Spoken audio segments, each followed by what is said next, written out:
Okay, so this is just a quick rundown of the navigation tools we have.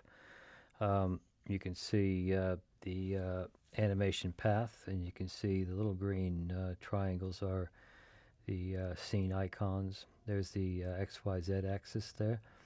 So this is just a general reiteration of how these 3D tools all work. So you can see down at the bottom left there's the compass. That one we can control the same way that the camera tools. The top left, you can control them both that way. Basically choosing which side you want to appear, you want to view the project. So up here we have the front. These are 3D tools, camera pop-up. You have perspective and front, and the rest back, left, right, that sort of thing. So you get the idea. And this basically can be controlled in the bottom left compass icon as well. And sometimes you may have to readjust the size of each view. Sometimes they come in a bit smaller, depending on the distance away and that sort of thing. So those can all be readjusted. So, but just know that those are both linked. Here, so there's the compass again. So you can select the view you want. There's the top and green, left, right, bottom. Perspective is in the middle there, and then you get your right. And then as you click them, they roll around the same way as the camera pop-up does. And sometimes this is really helpful when you want to view a particular side so that you can line up different anchor points and positions, things like that. So over here in the view drop down, if you go into overlays, you can see the handles, which are the corner of the bounding box. You can check the lines, which are basically the outline of the bounding box. And then also the animation path, which is, if you've got keyframes involved, that path is handy to be able to view that. So I'm just going to roll this around a little bit so you can get an idea. So we'll flick these back on so you can see them come into play again. So there's your handles. That can adjust the scale. In there is the axis, the XYZ axis appears with those handles. We're just going to go a little bit bigger so you can see them. So if you look at,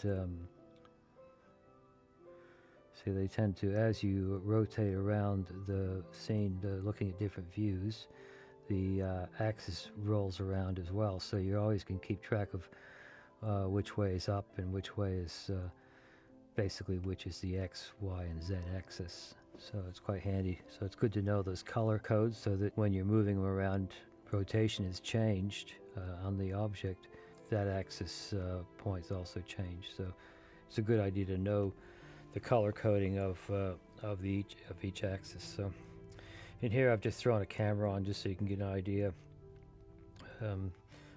I've covered this all in a different video, but I just thought I'd throw this on just so you can get a feel for the different axes that way as well. So, and there's the inset view that you could, when you click on the layer or the object, the inset view, so you can get an idea how it looks within the scene as well. So that's quite handy to know.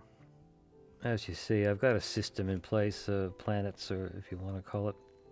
There's a few different things going on here, which you may already know, but I've got our central object I've just used out of the 3D objects. There's one that's called Saturn. There's one that's Moon. There's a tennis ball. There's a couple of golf balls and a sphere there, and a rock. So I just thought I'd show you how we spin these things around and make them look like a planetary system.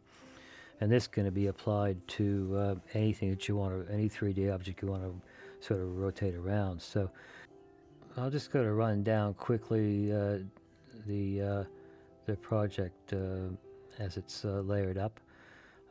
One thing I did notice, when you want an object to, as you see that tennis ball is going behind, some arrangements of the layers can cause it to always stay in front. So you need to be mindful of where each of the layers are. So I'm going to run those down for you, because the order at which these are layered up can affect how these come in behind a 3D object. So when I first making this project up, I found that there was a couple of issues, and once I moved the layers around to follow under each other, they seem to sort themselves out.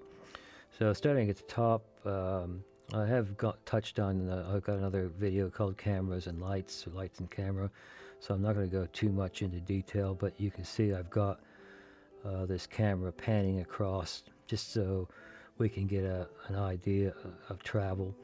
So I'm not going to go into that too much. We've got a rock here too, which I just threw in there so that I could use in the other section of this video where I wanted to explain how these 3D tools are, the overlays. You got your handles, which are the little blue dots, your lines, and animation path. So if you want those on, you can leave them on so that you can follow the travel and that sort of thing. And these are keyframes here. You can also add keyframes along the path and manipulate them there as well. When you're doing a camera layer, you can sort of control the direction just by looking at those. But this video is basically, I just want to touch on how we're arranging the layers so that we can get these systems orbiting each other, and then each system orbiting the main body as though it was a planetary system. The 3D overlays I'm going to leave as well, but just to touch on that, the scene icons here are basically the light, and sometimes you might see the camera. So here's the camera here. So that's a scene icon. That's a scene icon, if you're wondering what that is. With what I call the layer I call the sun is made up of red, blue, and the whole spectrum of colors. So I thought I'd make up there. So I've got 4 lights that are part of this, and they're all spot. I've got this light positioned inside this generator, which I'm going to go into in a minute. I wanted to give the feeling of a bit of deep space going on. So I created basically a 6-sided cube using the generators to make walls. So I'll go into that in a minute. But with the sun, I've just doubled these up because they're brighter that way. So I really wanted a lot of intensity. This sun is sitting outside of the rest of the main groups so that it doesn't revolve with the main group. You'll see here with this system here, this isn't rotating. I've changed the position a little bit here so everything moves. So I go into break these open a little bit. You'll see that there's some rotation going on. So, but I'll just open these up anyway. So we've got the main group here. And I'll play it while we're going. So if I open up this, what I called caustics, those I got from the generator out of the library. So that's these rippling walls. Each one has its own rotation, top and bottom. Side is rotated that way. And I've named them Y, X, Y, and Z. So I've made basically 6 sides that makes a cube, sort of giving me a feeling of a bit of space. Now, a number of ways you can do this, but I wanted to show you the power of generators as well, because each one of these can actually have their own color, and you can brighten up certain ones if you want. That's the caustics. If I would open up the Saturn, again, I seem to have some movement there, but I actually created this group so that if I wanted to affect everything, I could. I haven't done that except move the position. So if I open up the sphere and satellite, that is, let me go back to the other view again. So there's the sphere and satellite, and I've got a little torus that's very faint I've flattened.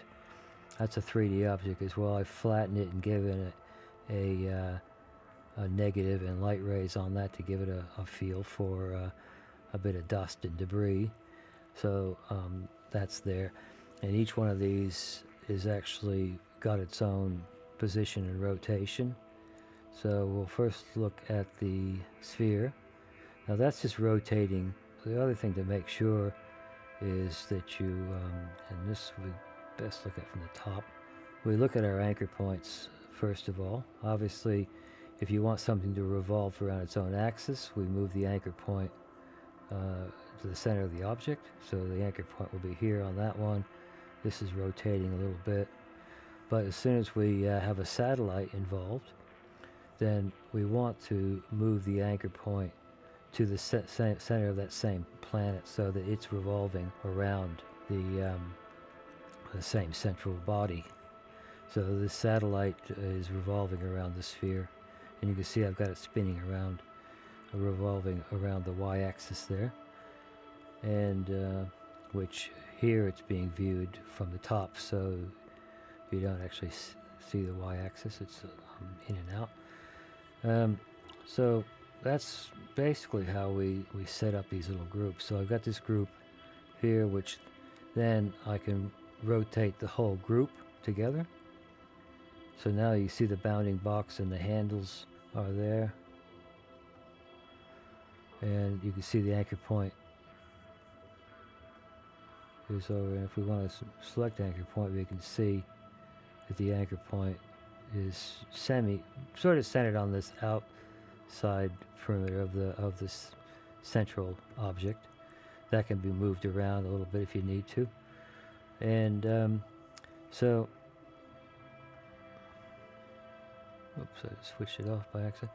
And the other one is basically the same setup. Except we've got I've put the Saturn in the middle. Now that could have easily been on its own group. Somehow that got moved around because of what I was saying before. These things were not passing behind when you viewed them. They were always staying in front. So I'll spin that back around so you can see. So as this system here is passing behind, it is obscuring the view, just as though you were looking at a real planet. And the same with this one, because this last group is below everything, and that somehow makes it work properly. So I had a bit of playing around with that a little bit to get it right, just so you get an idea, and you can take a screenshot if you want. But all of this is in this Saturn group. So by grouping these up this way, again, I'll open that up so you can see, just to give you an idea, the way these layers are stacked does affect how these things look realistic then. Probably now I have a hard time probably getting it to do what it was doing. For example, this one was passing in front, and as it went around the back, it still passed in front, and it was just annoying. So once I rearranged the layers, I got it sorted out that way. So, and as you see, the camera is sort of panning across a little bit, and you can see the sun's lighting system is giving ourselves like the sun works. It's sort of positioned the same place in the sky, and everything is revolving around it. With lighting, as you see, where are they? I got the lights here, but they're basically just in the sun. If you wanted to add light, see how the bounding boxes are reacting. Sometimes it's good to switch these off so that you can actually, if you're really wanting to get in and see how you're manipulating things, they get in the way sometimes. So, and go up into the view and switch off your overlays again. So you can just show overlays or not. So that's the quickest way to do it. And there is times when you're working, you do need to go back and forth. And I'm sure there's a shortcut down here that you can switch on and off, but I haven't worked it out. And the other thing I wanted to point out with the lighting setup is if you go into this light setup, you can actually throw together light angles, backlit or above, or that sort of thing. So if you needed that, it's there, and they produce multiple lights like I've done here by hand. Whoops, where is it? Sun. I've done these all by hand. I just added lights, and I started with one, positioned it, and then duplicated everything so the position all matched. But you can go up here and add your light setup if you know sort of what you want. If you want to light an object a certain way, they're there. So But I do like to demonstrate the grassroots sort of approach so that you are familiar. If we get too much into presets and grabbing easiest preset, it just sort of makes it cookie cutter approach, where if you know the basics of how things are built, I think it's much better that way. I guess lastly, I just wanted to touch on these generators. So as you see, I've selected one there. There's the top one. There's the bottom one. I'll get that back one there. So you see I made a big cube in space. We're going to go into the generator. Sort of went into this before, but I'll just open it up a bit more. Firstly, notice the size. I've really blown these sizes right up, so I made them rather big. And then I just copied each one so they're all the same size. And there's the bounding box again, the lines. So we got this this generator shape. The size basically indicates the wrinkliness of the generator. So in this case, it's maybe I'll go up one more. So you can see how these things are sort of wavering a little bit. So you can change the size of that if you want to make it larger. And the speed, you can speed it up. You have refraction and brightness, that sort of thing. So those all can be adjusted as well. With the generators, you have a pretty big choice. Switch solo back off. There we go. You want to make sure that the lighting is well and truly inside, because it affects the way this wall isn't visible. So you want the lighting on the inside.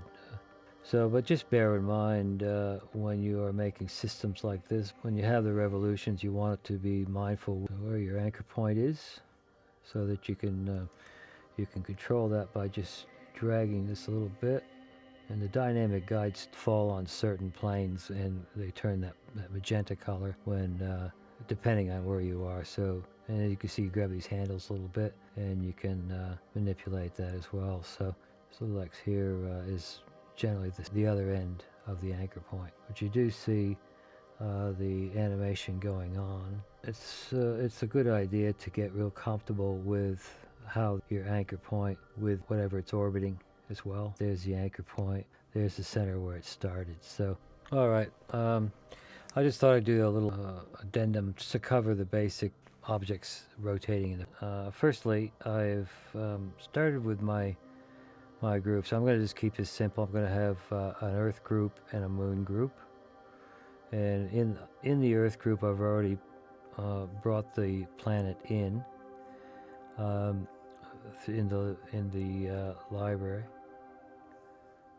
And now I'm going to select the Moon group, do the same with this moon, hit apply, and as you see, there it is. So right now, if I put rotation on these, they would have the same anchor point. It would be rotating around the same anchor point. And that's really what we want to do. We want to make sure that this main object is rotating around the Earth. So we simply do is firstly, what I'll do, make sure that's 3D, that's fine. So go to properties. First thing I want to do is scale it down. So we'll scale it down to something more appropriate. And we're just going to grab this position line. Make sure that right now that was set to anchor, so we want to make sure we've got the position here, and we're just going to drag that position there. Not to scale, but good enough. So now we're looking at the top here. So there.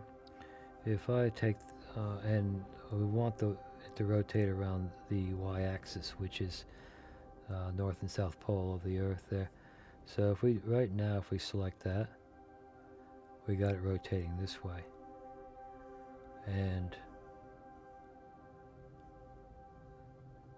if we select here, it's rotating this way, because I moved the whole group when I moved the unit. And if you look at the inset here, see how the layers have allowed it to come in behind. So it's doing exactly what we want to do.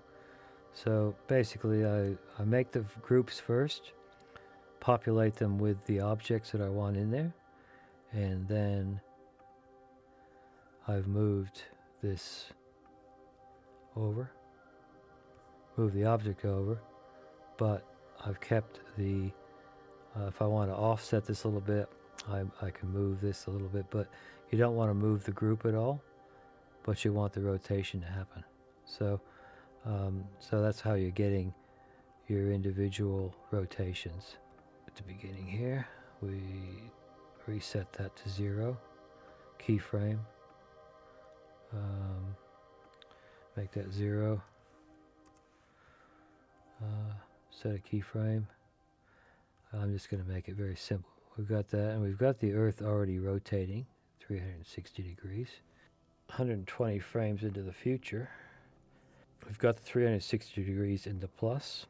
That we want, I think we'll just try that at minus 360 to see what it does. So we've got the moon rotating, one rotation in the opposite direction, and we'll rotate it around the planet along the same way with the Earth. So there we go.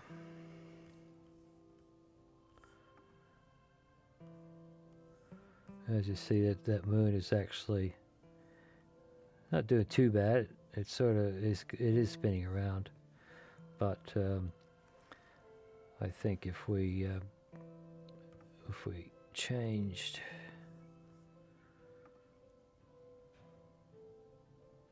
if we change that to 720, we probably wouldn't be able to see but 2 rotations. So that's so fast you can't see it. So I'll just use the playhead. That was a fun little project. We'll go back into active camera, and we have that. So if we wanted to, say, close these off, put this whole thing into a solar system type group, then this one here, we can rotate the whole thing. We want to make sure that our anchor point, we want the anchor point to still be in the center. It tends to average when you group up things, but if we put that in the center, we'll see what happens. And if we want to just rotate the whole system a little bit, give it a bit of tilt, and now we've got this thing tilted a little bit and rotating around that way. So now move the lighting over. We can change it to a spotlight, say. We can rotate, give it a yellow color, and we can go in and rotate it on the y-axis. There you go, see? Got a little bit of a sun going on there. Maybe bring it up a little bit. Rotate it on the z-axis a little bit.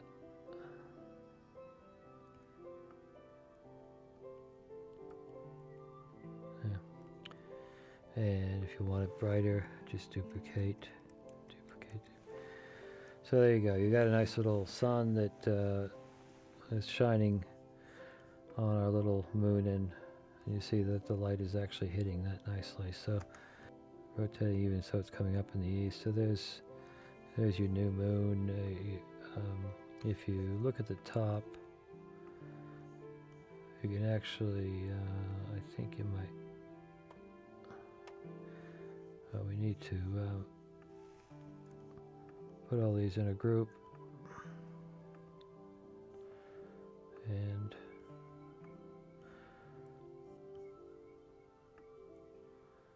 maybe move that up a little bit, rotate the y-axis.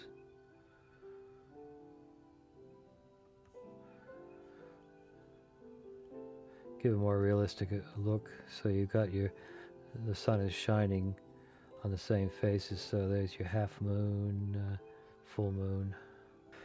So that's the whole idea of building a space-time, as I like to call it. So if you like doing this sort of thing, and it can You know, it's Apple Motion is not as an expensive program, so you're not going to get something like you're going to see in the movies. But what I find is intuitively you're learning about lighting and camera angles, that sort of thing. So if you are interested in, or if you have video, if you like doing video as well with actual cameras, you can mock all this stuff up and get a sort of an idea how lighting is actually falling, and so you have fill light and backlight and that sort of thing. So if you're in the movie making business, all this stuff comes into play as well. So using 3D objects, you're blocking them in, you're lighting them, you're panning and tilting and rolling the camera. So all this sort of stuff can be, you just get a sort of intuitive feel about how everything works together to create a scene. So, and the sky's the limit to a certain extent. Like I said, it's not an expensive program, so you're not going to get what you see in the movies. That sort of graphics, you have to really look at CD4, the full version, that sort of thing. But this is still a good learning tool. It's a good way to practice things and just get a feel for the 3D environment itself, knowing where you are, X, Y, Z. I'll leave you with that, and hopefully you've picked something up about how the 3D space works. So anyway, I'll leave you with it and come up with some other video. Surely I was thinking about covering shapes and their sizes and using control points, that sort of thing. So I haven't really covered much. I did a video on Bezier and B-spline and linear that way, and how they all work, but and I do cover control points there. One thing I do have an issue with Apple, and like I said, I don't blame it because it's a cheaper program. I used After Effects, and if I wanted to create just an ordinary shape, in After Effects you can actually go in and edit the size to the exact size you want in pixels or inches or millimeters, whatever. Here it's a little bit tougher to do. If sometimes you like to work in a particular size, and with rectangles and squares it's easy enough, and triangles even, to put the control points at a certain point, but there's a lot more working out mathematic wise, so it's a bit of an annoyance when if it'd be nice you could just plug in the size of the unit. And if somebody has a comment on that and they have an easy way of doing it, I have yet to work that out, and I've done a bit of looking up in the help areas and stuff and the forums, and I haven't seen anything on how you can actually just plug in. You make a square in the center of your project, and you want to actually make the size a certain way. The only way of sizing these things is automatic, original, or custom. Now, I don't know what that is, and I have yet to see where I can actually make that in pixels. So I know that's not 2.8 pixels. So it's something. The original size, they say, is somewhere around 510 pixels. But that's before you scale it. Anyway, I digress a bit, but yes, if anybody does have an idea of making particular size, then in exact pixels, it'd be nice to know, so you can get an idea of scaling when you're working in the 3D environment. So anyway, I'm going to leave it at that, and put another one together in the near future. So hopefully the ones I've done so far, mainly on 3D, so hopefully you're finding some use out of all that. Thanks very much for watching, and see you next time.